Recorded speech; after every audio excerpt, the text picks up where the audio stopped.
Hello viewers, நம்ம இன்னைக்கு ஓம்ங்கிற படிப்பில் என்ன பார்க்க போகிறோம் அப்படின்னா, குறுகிய கால தங்கு விடுதியை பற்றி தான் பார்க்க போகிறோம். இந்த குறுகிய கால தங்கு விடுதி யாருக்காக உருவாக்கப்பட்டது அப்படின்னா, பெண்களுக்காக உருவாக்கப்பட்டது. யாரால உருவாக்கப்பட்டது அப்படின்னா, சென்ட்ரல் அண்ட் ஸ்டேட் கவர்மெண்டால உருவாக்கப்பட்டது. இது வந்து யார் நடத்திக்கிட்டு வருவாங்க அப்படின்னா, 9 கமிட்டி மெம்பர்ஸ்னு தனியாரால நடத்தப்படுறாங்க. இல்லை அப்படின்னா நம்மளுடைய கவர்மெண்ட், சென்ட்ரல் அண்ட் ஸ்டேட் கவர்மெண்டே என்ன செஞ்சுட்டு இருக்காங்க, நடத்திட்டு வராங்க. சரி, இந்த குறுகிய கால தங்குவெடி பாதிப்புக்கு உள்ளான பெண்களுக்கு என்ன செய்து ஏற்படுத்தப்பட்ட ஒன்றுதான். சரி, இந்த குறுகிய கால தங்கு விடுதி இதை வந்து இதில் இங்கே நடக்கக்கூடிய சில குறைகளை பற்றி தான் இன்றைக்கி உங்ககிட்ட ஷேர் பண்ணக்கு வந்திருக்கிறேன். இந்த குறுகிய கால தங்கு விடுதி உங்களுக்கு எப்படி தெரியும் அப்படின்னு சொல்லி கேட்குறீங்களா? எனக்கு எப்படி தெரியும் அப்படின்னா, இந்த குறுகிய கால தங்கு விடுதியில் நான் என்ன செஞ்சேன், ஒர்க் பண்ணினேன். 9 மாதங்கள் ஒர்க் பண்ணினேன். இந்த வேலை எனக்கு எப்படி கிடச்சிது அப்படின்னா, எனக்கு வந்து என்னுடைய குடும்ப லைஃப் அப்படின்னா, என்னுடைய அப்பா வந்து நாங்கள் ஒரு மிடில் கிளாஸ் ஃபேமிலி தான், கொஞ்சம் வசதியெல்லாம் உண்டு. அதே சமயத்தில் நான் வந்து என்னுடைய அதாவது திருமணம் முடிந்து அந்த வீட்டில் வந்து என்ன செய்கிறாங்க, நான் வந்து எனக்கு குழந்தை இல்லாதனால எனக்கு சில பிரச்சனைகள். அந்த குழந்தை வேணும் அப்படிங்கிற ஒரு 28 வயசில் நான் என்ன செய்கிறேன், வெளியேறி வந்து அந்த என்ன செய்கிறேன் அப்படின்னா, ஒரு வேலையை வேணும், அதுவும் ஹோமில் வேலை பார்க்கணும், குழந்தைகள்லாம் அங்கே இருப்பாங்க அப்படின்னு சொல்லி நிறைய பேர் சொல்லியிருக்கதை நான் பார்த்துருக்குறேன். இந்த மாதிரி ஒரு ஹோமில் தான் நம்ம ஒர்க் பண்ணணும் அப்படின்னு சொல்லிட்டு நான் என்ன செய்கிறேன் அப்படின்னா, ஒரு சிவன் கோயிலுக்கு அடிக்கடி போவேன். அப்படி போகும்போது ஒருத்தவங்க கிட்ட நான் வந்து, ஒரு வேலை இருந்தால் பார்த்துக்கிடுங்க, ஹோமில் வேலை இருந்தால் நீங்கள் பார்த்துக்கிடுங்க அப்படின்னு சொல்லிட்டு வந்தேன். இப்படி நான் சொல்லிட்டு வரும்போது அவங்க ஒரு 2 நாள்லேயே கால் பண்ணாங்க. கால் பண்ணி இப்படி ஒரு இடத்துல வேலை இருக்குதான் அப்படின்னு சொல்லிட்டு, நான் என்ன நினச்சிட்டு போனேன் அப்படின்னா, குழந்தைகள்லாம் இருப்பாங்க, நல்லா ஜாலியாக நம்ம வந்து நம்மளுடைய வாழ்க்கையை நம்ம அங்கே என்ன செஞ்சுக்கலாம், முடிச்சுக்கலாம் அப்படின்னு சொல்லி ஒரு ஒரு மன நிறைவோடு தான் நான் அந்த இடத்துக்கு நான் என்ன செய்கிறேன், போகிறேன். இப்படி போகக்கூடிய ஒரு பட்சத்தில் அங்கே போயிருந்தேன். போகணுன்னு அந்த இடத்துல உள்ள அந்த ஹோமில் உள்ள வேலைகளை பற்றியெல்லாம் சொல்லித் தராங்க. நீங்கள் இங்கேயே தங்கிக்கிடணும், போலீஸ் எல்லாம் வருவாங்க, இப்படியெல்லாம் நிறைய பேர். இந்த பூட்டெல்லாம் நீங்கள் வந்து என்ன செய்யுங்க, திறந்தெல்லாம் போடக்கூடாது, இது பூட்டியே தான் இருக்கும். நீங்கள் வந்து உங்கள் லைஃப் நீங்கள் மட்டும்தான் வெளியே இருக்க முடியும், மற்ற யார். அப்போ இந்த சமயத்தில் வாட்ச்மேன் கூட ஒழுங்காக கிடையாது, வாட்ச்மேன் கிடையாது, எந்த இதுவுமே கிடையாது. அப்படி கொஞ்சம் கஷ்டமான ஒரு சமயம் தான். அந்த மாதிரி ஒரு நிலைமையில் நான் அந்த சூப்பரண்ட் வேலைக்கு நான் என்ன செய்கிறேன், பணியில் அமர்த்தப்படுறேன். அந்த இடத்துல சில குறைகளை வந்து நான் வந்து பார்த்தது என்ன அப்படின்னா, அதாவது நிறைய பாலியல் சம்மந்தமான பாலியல் தொழில் பண்ணக்கூடிய பிள்ளைகளை வந்து என்ன செய்கிறாங்க, அங்கே கொண்டு போடுறாங்க. இவங்க ஏதாவது ஒரு விதத்தில் பாதிக்கப்பட்டவங்க அப்படின்னு சொல்லி கொண்டு போடுறாங்க. சரி, ஓகே, அதனால ஒன்றும் பிரச்சனை இல்லை. நிறைய பிள்ளைகள் இந்த மகரந்த உணர்வில், அதாவது சின்ன வயசில், அதாவது மகரந்த உணர்வில் என்ன செய்யும், வாலிப பருவத்தில் சின்ன சின்ன தவறுகள், அதாவது யாரையா லவ் பண்ணிடும், இந்த மாதிரி நிறைய பிரச்சனைகளில் என்ன செய்வாங்க, அங்கே உண்டு. ஏன்னா இப்போ பேரண்ட்ஸால் அவங்க கொஞ்சம் திருந்துட்டு அவங்க கொஞ்சம் நல்லா வரட்டு அப்படி சொல்லிக்கிட்டு அந்த மாதிரி ஒரு எண்ணத்தில் என்ன செய்கிறாங்க, அந்த ஹோமில் கொண்டு பிள்ளைகளை கொண்டு தள்ளிட்டு போயிடறாங்க. எனக்கு வருமே கோவம் அந்த மாதிரி. ஏன்னா இந்த பாலியல் சம்மந்தமான பிள்ளைகள் கூட இந்த பிள்ளைகள் ஷேர் பண்ணி பேசி பேசி நைட்டும் பகலுமாய் இருந்து பேசி பேசி என்ன செய்கிறோம், இந்த பிள்ளைகள் வந்து மனம் மாறிடுது. மனம் மாறி குணம் மாறி அந்த பிள்ளைகள் வந்து வாழ்க்கையே என்ன செய்கிறோம், மனசு எல்லாமே மாறி தான் ஒரு வித்தியாசமான ஒரு மனநிலையிலிருந்து தான் அங்கேருந்து என்ன செய்து போகுது. எனக்கு இது வந்து கோபமான ஒரு நிலைமை. இது சென்ட்ரல் அண்ட் ஸ்டேட் கவர்மெண்ட் என்ன செய்யணும் அப்படின்னா, தனித்தனியாக அவங்களுக்குன்னு என்ன செய்யணும், அறைகள் ஏற்படுத்தப்பட்டு அவங்கள தனித்தனியாக என்ன செய்யணும், அடைக்கணும்.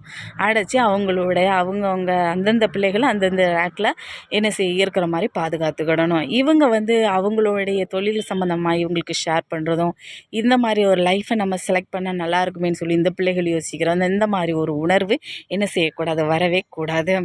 சரி, அடுத்து என்ன சொல்லி பார்க்குறோம் அப்படின்னா, சென்ட்ரல் அண்ட் ஸ்டேட் கவர்மெண்ட் எதற்காக மானியம் கொடுக்கப்படுது அப்படின்னா, இந்த மாதிரி பாதிக்கப்பட்டவர்களுக்காக மானியம் கொடுக்குது.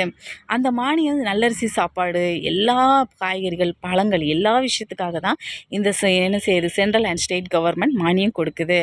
ஆனால் இந்த பணங்கள் வந்து சரியாக அவங்களுடைய பெண்களுக்கு போய் சேர்கிறதா அப்படிங்கிறத சென்ட்ரல் அண்ட் கலெக்டர் ஆஃபீஸ்லேருந்து வருவாங்க, அவங்க வந்து பார்ப்பாங்க, எல்லாமே செய்வாங்க. ஆனால் வந்து அங்கே இருக்கக்கூடிய அவங்களுக்கு போய் சேருதா அப்படிங்கிறது அவங்களுக்கு தெரியவே செய்யாது.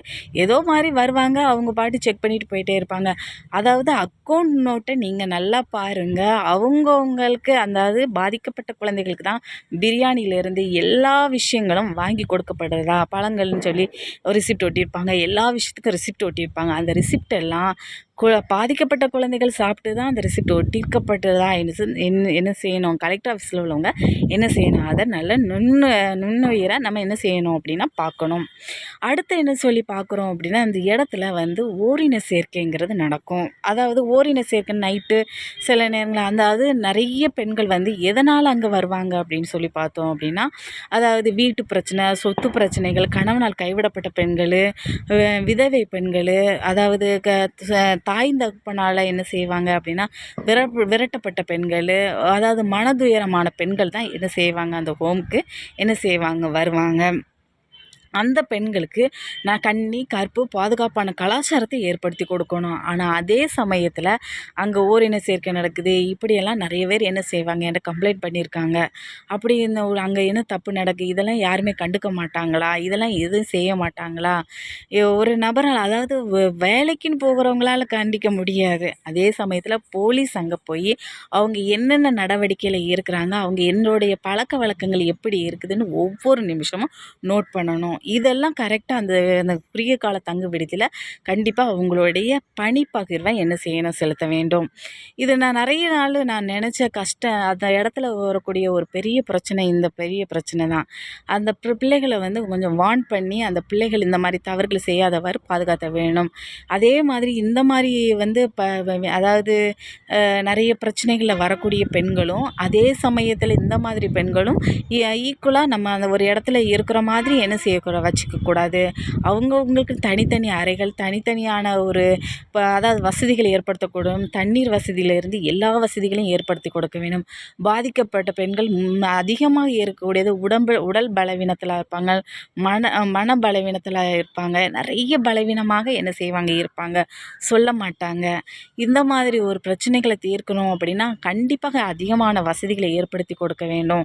அடுத்து சொல்லி பார்த்தோம் அப்படின்னா நிறைய வந்து என்ன செய்யணும் அப்படின்னா வார்டன் செலக்ட் பண்ணுறது நம்ம வந்து அதாவது 9 கமிட்டி மெம்பர்ஸ் தான் செலக்ட் பண்ணுவாங்க தனியார் நிறுவனங்களா. அவங்க வந்து ஒழுக்கம் உடையவர்களா, அதாவது பாலியல் சம்மந்தமான பிரச்சனைகள் உடையவர்களாக அவங்க ஊரில் போய் விசாரித்து அவங்கள என்ன செய்யணும் அப்படின்னா ஓரளவுக்கு உள்ள பெண்கள்னால் ஒத்துக்கணும். பாலியல் சம்மந்தமான பிரச்சனைகள் இருக்குது அப்படின்னா அவங்கள வார்டன் வேலைக்கு என்ன செய்யக்கூடாது, பணியில் அமர்த்தக்கூடாது. என்னுடைய வேலையில் ஒருத்தங்க அதாவது வேலையில் இருந்தாங்க, வார்டன் வேலையில். நான் 9 மாதங்கள் வேலை முடிஞ்சு நான் என்ன செய்கிறேன், வேறு வேலைக்கு நான் என்ன செஞ்சிட்ருக்கேன், போயிட்டுருக்கேன். அப்படி போயிட்டுருக்கும்போது ஒரு நபரை நான் சந்திக்கிறேன். அவங்களும் வேலையை விட்டு நின்றுட்டுருக்காங்க. அப்போ நான் வந்து அவங்க எதுக்கு வேலையை விட்டு நிற்கிறாங்க நின்றுட்டாங்க, எதுக்கு வேலை வேண்டான்னு சொல்லிட்டாங்களா அப்படின்னு சொல்லிக்கிட்டு கேட்கும்போது, ஆமாம் உள்ளே வந்து விபச்சார தொழில் நடந்திருக்கு அப்படின்னு சொல்லி உள்ளே ஒரு மேடம் என்ன செய்கிறாங்க சொல்கிறாங்க. அதாவது நம்மளுடைய விடுதிக்கு பின்னால் விபச்சாரம் வச்சு நடத்திக்கிட்டு இருந்தாங்க, ப்ராஸ்டியூட் தொழில் நடத்திட்டு இருந்தாங்க. அதாவது உள்ளே வரக்கூடிய பிள்ளைகளையே பாதிக்கப்பட்ட குழந்தைகள் ஏதாவது சாப்பாடு நல்ல சாப்பாடு கிடச்சிருவான் இந்த மாதிரி ஒரு மனநிலை என்பது அவங்களுடைய மனதை மாற்றி என்ன செய்வாங்க, இந்த மாதிரி நடத்திக்கிட்டு இருந்தாங்க. நாங்கள் அதுக்கப்புறம் சில பிள்ளைகள் வந்து இதை வந்து தவற கண்டிக்கும் போது என்ன செஞ்சுக்கணும், நாங்கள் ஆக்ஷன் எடுத்து அவங்கள என்ன செஞ்சிட்டோம், வெளியே அனுப்பிட்டோம் அப்படி சொல்கிறாங்க. அதாவது குறுகிய கால தங்க விடுதி ஒரு சில நிமிஷத்தில் என்ன ஆயிட்டு விபச்சார விடுதி ஆயிட்டு. இந்த மாதிரி விபச்சார விடுதியாக என்ன செய்யாமல் ஆக்காமல் நாம் பாதுகாத்து கொள்ள வேண்டும். சென்ட்ரல் அண்ட் ஸ்டேட் கவர்மெண்ட் யார் அதாவது பெண்கள் வந்து எந்த நம்பிக்கையில் வந்து ஒரு விடுதிக்கு போவாங்க அப்படின்னா நம்மளை நல்லா பார்த்துப்பாங்க, நம்மளுடைய கன்னி கற்பு பாதுகாப்பான கலாச்சாரத்தை என்ன செய்ப்பாங்க, நல்லா பாதுகாத்துக்கிடுவாங்க அப்படிங்கிற எண்ணத்தில் தான் என்ன செய்வாங்க உள்ளே போவாங்க. ஆனால் வந்து இந்த மாதிரி ஒரு சம்பவம் என்ன நடக்கும்போது என்ன செய்யுது அப்படின்னா எல்லாருடைய மனதும் பாதிக்கப்படுது. எங்கே போவாங்க, எப்படி இருப்பாங்க, பெண்களுக்கு பாதுகாப்பு இல்லை. அதாவது சென்ட்ரல் அண்ட் ஸ்டேட் கவர்மெண்ட்டே அதை நடத்தும்போது அவங்களுக்கே பாதுகாப்பு இல்லை. இதெல்லாம் கருத்தில் கொண்டு என்ன செய்யணும் அப்படின்னா ஒவ்வொரு நடவடிக்கையும் எடுக்கப்பட வேண்டும். அதே மாதிரி இன்னும் நிறைய சம்பவங்கள் என்ன அப்படின்னா குறைகள் அப்படின்னு சொல்லி பார்த்தோம் அப்படின்னா நிறைய சம்பவங்கள் இந்த மாதிரி இருக்குது. அடுத்த வீடியோவில் பார்ப்போம். இன்னொரு வீடியோவில் சந்திக்கும் வரை உங்களிடமிருந்து விடைபெறுவது எழிலரசி. நன்றி, வணக்கம்.